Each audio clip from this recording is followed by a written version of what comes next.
Hello everyone, welcome to Shree's creation. বলো তোমরা সবাই কেমন আছো?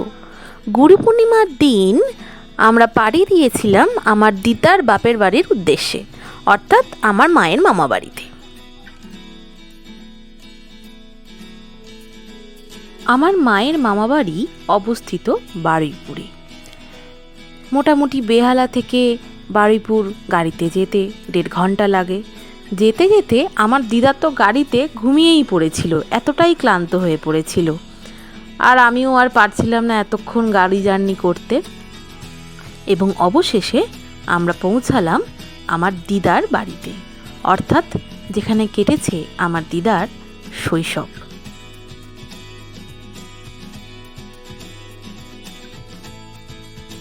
গাড়ি থেকে নেমে আর্থারাইটিসের ব্যথা নিয়েও আমার দিদা তার মনের আনন্দের সহিত এগিয়ে চলেছে বাপের বাড়ির উদ্দেশ্যে।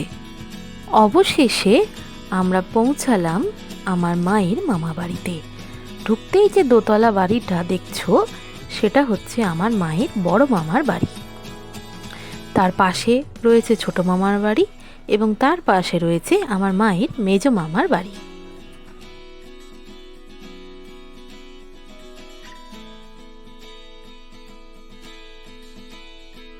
এই হলুদ রঙের দোতলা বাড়িটি হচ্ছে আমার মায়ের ছোট মামার বাড়ি, যেখানে ছিল আমাদের গুরু পূর্ণিমার নিমন্ত্রণ।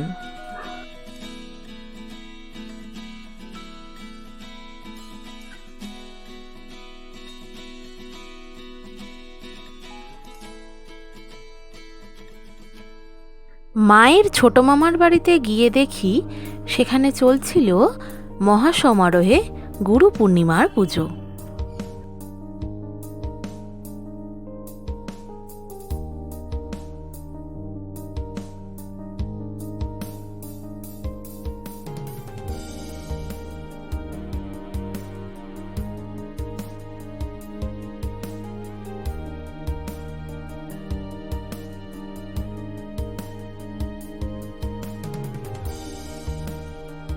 মায়ের ছোট মামার বাড়ির পাশে যে গোলাপি রঙের বাড়িটা তোমরা দেখতে পাচ্ছ দোতলা, সেটা হচ্ছে মায়ের মেজ মামার বাড়ি। বাড়ির সামনে রয়েছে বাগান আর তার পাশে একটি রান্নাঘর। বাড়ির বাগানে তখন চলছিল ঘাস পরিচর্যা। এই হলো মায়ের মেজ মামার বাড়ির হেঁসেল।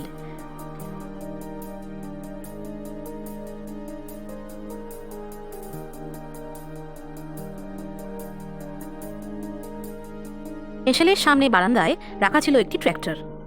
এটি হচ্ছে মায়ের মেজ মামার বাড়ির পেছনের একটি বড় বাগান, যেখানে চাষ করা হচ্ছে নানান ধরনের ফল ও সবজি।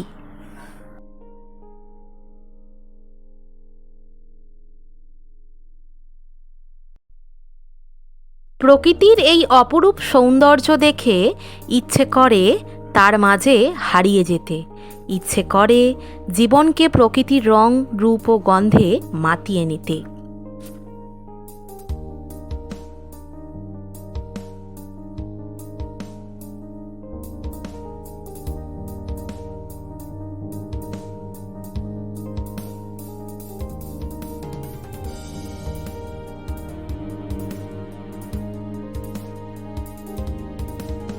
কতই না সুন্দর এই প্রকৃতি, তার অস্তিত্বের কারণেই পৃথিবীর রং ঝলমল করে। আমার চারপাশে সবুজে সাজানো উদ্যান, যেদিকেই তাকাই সেদিকে নানা গাছে ভরা সবুজ ঘন বন। আম, জাম, কাঁঠাল, নারিকেল সহ আরও কত অজানা গাছ।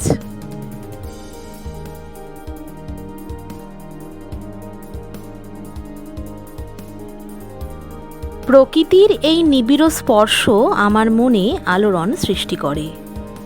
সেই কারণেই প্রকৃতি আমার কাছে অন্য সব স্থানের থেকে বেশি প্রিয়। বারংবার মনে হতে থাকে স্রষ্টার সৃষ্ট এই বিশ্বজগতে মানুষ শুধু একটি উপাদান মাত্র।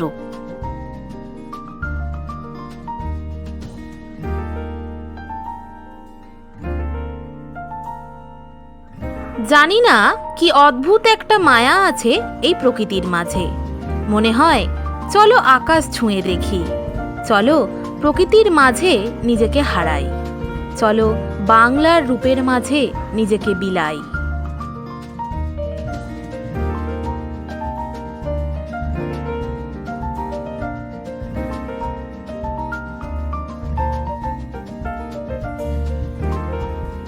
সবাই মিলে একসাথে বসে প্রকৃতির এই অপরূপ দৃশ্য উপভোগ করা যেন জীবনের এক বড় পাওনা ঈশ্বরের থেকে।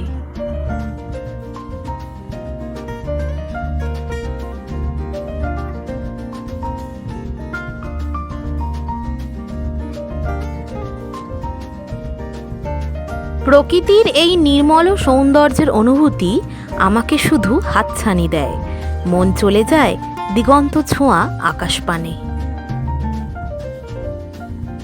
একরাশ ভালো কিছু মুহূর্তের সাক্ষী হয়ে থাকলাম আমি। অবশেষে এখন বাড়ি যাবার পালা। মনটা ভারাক্রান্ত, কিন্তু কাজের তাড়নায় ফিরে আসতেই হবে বাড়িতে। আজকের ভিডিওটি এত পর্যন্তই। দেখা হচ্ছে পরবর্তী নতুন একটি ভ্লগে। ততক্ষণের জন্য টাটা।